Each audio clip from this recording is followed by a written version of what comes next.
देखिए पहले कहती है फर्स्ट के बारे में जानेंगे, पहले सर्वांगसम के तरह कहते हैं, फिर कहेंगे समरूप। अगर सर्वांगसम और समरूप ना जानेंगे तो फिर आपको समझ में नहीं आएगा। तो पहला हम पढ़ते हैं सर्वांग सम। सर्वांगसम किसे कहते हैं, है ना? या सर्वांगसम होने का शर्त क्या होता है? तो जब दो त्रिभुज क्या होता है, जब दो त्रिभुज क्या होता है, जब दो त्रिभुज का संगत कोण क्या होता है, संगत कोण बराबर हो, संगत कोण बराबर हो और संगत भुजा, और क्या होना चाहिए, संगत भुजा भी बराबर हो, तब हो जाएगा सर्वांगसम। कथी होगा, तब कथी होगा, दोनों का संगत कोण भी बराबर हो और संगत भुजा भी। जैसे हम एक त्रिभुज बनाते हैं, ये हुआ और ये, इसका नाम दे दो ए बी सी, एगो त्रिभुज हुआ। सेम फोटो इधर भी बनाते हैं, इसका नाम रख देते हैं डी ई एफ, दो त्रिभुज हुआ। संगत कोण का मतलब हुआ एकर ऊपर वाला एकरा ऊपर के बराबर होना चाहिए। ये आपका जो B है ये आपका E के बराबर होना चाहिए, और जो ये C है ये आपको F के बराबर होना चाहिए। तीनों संगत कोण, ऊपर वाला ऊपर के, बगल वाला बगल के, इस साइड वाला इस साइड वाला, यानी कि एंगल A बराबर एंगल D, एंगल B बराबर एंगल E और एंगल C बराबर एंगल A। संगत कोण बराबर हुआ। लेकिन सर्वांगसम में एक और चीज कर रहा है कि संगत भुजा भी बराबर होना चाहिए।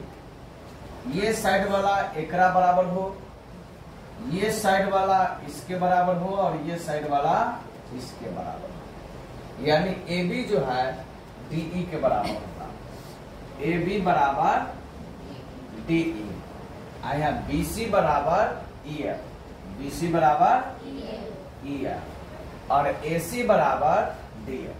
AC बराबर क्या हो जाएगा, तो इसका संगत कोण भी बराबर और संगत भुजा भी बराबर। तो जब दो त्रिभुज का संगत कोण बराबर हो और संगत भुजा बराबर हो तो दोनों त्रिभुज आपस में सर्वांगसम होता। क्या होता है, त्रिभुज ABC, पहला ये त्रिभुज है, सर्वांगसम का चिन्ह देखिए, दो को नीचा से बराबर के चिन्ह देके एना ऊपर से उल्टा S लिख दीजिएगा, इसका मतलब हुआ सर्वांगसम। क्या हुआ, और त्रिभुज किसके सर्वांगसम है, तो DEF के।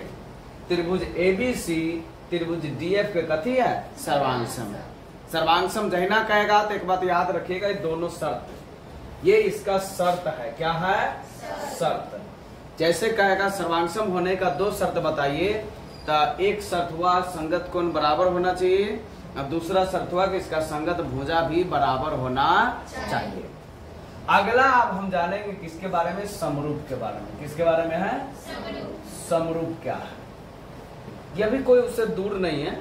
जैसे आपका सर्वांगसम है लगभग उसी प्रकार से समरूप। समरूप में क्या कहता है, जब दो त्रिभुज क्या हो, जब दो त्रिभुज के संगत कोण बराबर हो, संगत कोण बराबर हो। यह होना वही करा, इसमें भी जिस प्रकार से यहाँ पर भी संगत कोण बराबर है, समरूप में भी संगत कोण क्या होगा, बराबर होगा। परंतु क्या है, परंतु संगत भुजा यहाँ पर अनुपातिक हो। क्या होना चाहिए, अनुपातिक हो। यहाँ पर भुजा आपको बराबर नहीं मांग रहा है, यहाँ भुजा क्या मांग रहा है, अनुपातिक। सर्वांगसम भुजा बराबर आई लगी मांग रहा है कि हम जितना को इतने को एकरो रहे के, न छोट होना है न बड़ा होना।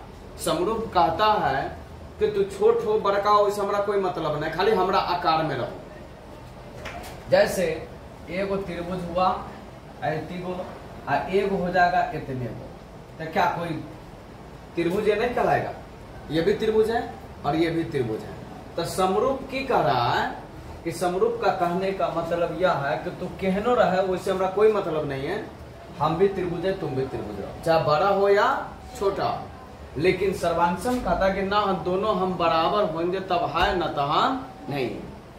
तो यहाँ पर भी इसका भी शर्त है, जो शर्त हम पूरा करते हैं ए बी सी, इसका नाम रख देते हैं डी ए एफ। तो यहाँ पर भी हम पढ़े हैं, इसका शर्त क्या था कि संगत कोण बराबर होता है, यानी एंगल ए किसके बराबर होगा, एंगल डी के। एंगल ए बराबर एंगल डी, और एंगल बी जो है एंगल किसके बराबर होगा, ई के।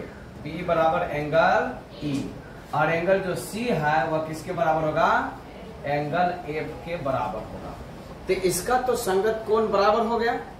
संगत कोण का मतलब जौन जौन कोण ई है वो सामने सामने वैसा होना चाहिए। लेकिन इसका जो भुजा है वो अनुपातिक मांग रहा है। कैसा मांग रहा है, यानी बटा में होना चाहिए, इतना बटे इतना, इतना बटे इतना, बराबर इतना बटे इतना। यानी कि ए बी बटे एकर कात वाला लिए है ना, तो एकरो काते वाला लो, डी बराबर इतना बटे, यानी बीसी बटे एकर नीचका है तो इसको भी क्या होगा, नीचा वाला ही होना चाहिए। और यहाँ पर जो है AC बटे DF, ये भुजा अनुपातिक मांगता है, ये बराबर में नहीं मांगता है। अब बराबर में तो ही है, बुलबुलाते करेंगे। ये जो है आपको AB बराबर DE दिया है, इधर से इधर जाएगा, मान के चलिए इसमें हम 1 से गुना कर रहे हैं, सपोर्ट डेटे को बात बता रहे हैं, तो गुना वाला इधर जाएगा, तो AB बटे DE बराबर 1 तो आया, सब तो ऐसे ही निकल जाएगा। तो भुजा अनुपातिक हो गया, खाली बट्टा में रहना चाहिए। क्या रहना चाहिए, अगर बट्टा में है तो ठीक है, नहीं तो नहीं। बट्टा में होगा तो समरूप है, और बट्टा में नहीं होगा तो सर्वांश है। तो समरूप का चिन्ह क्या होता है, तो त्रिभुज ABC, और समरूप का मतलब सीधे उल्टा S हो जाता है, DEF। तो ये समरूप का चिन्ह और ये सर्वांशम का चिन्ह, कोई दिक्कत। तो समरूप होने के लिए शर्त क्या होता है कि संगत कोण बराबर हो और भुजा क्या होना चाहिए, अनुपातिक हो। और सर्वांशम होने के लिए संगत कोण बराबर भी होना चाहिए और इसका संगत भुजा भी बराबर होना चाहिए। इससे वो एक नोट तैयार होता है। एक नोट में क्या कहा जाएगा, जैसे कि ध्यान दीजिएगा, सभी सर्वांशम समरूप हो सकता है। सभी सर्वांशम समरूप हो सकता है। अगर वो जब ये जो है आपको बराबर रहिएगा तो यो मान लेता है, छोट रहिएगा तो यो मान लेगा, डबल रहेगा तो यो मान लेगा। बस ये समझेगा कि जो हम है वो तू रहो। त्रिभुज है तो त्रिभुज हो, वर्ग है तो वर्ग हो, वृत्त है तो वृत्त हो, चाहे बड़ा हो या छोटा हो। जैसे मान के चलिए इसका वो हम करें समरूप है, बड़का को वृत्त छोटका है, क्या ये समरूप है कि नहीं है?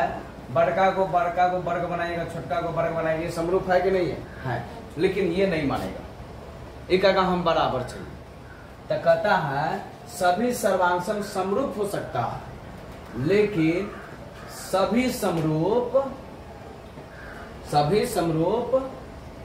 सर्वांशम नहीं हो सकता। सर्वांशम नहीं हो सकता, कभी भी नहीं हो, क्योंकि इसको वो मानने के लिए तैयार ही नहीं होगा। बड़ा छोटा हमेशा बराबर होना चाहिए, समझे? तो ये है समरूप और सर्वांशम का कुछ ट्रिक जो उतार लीजिए।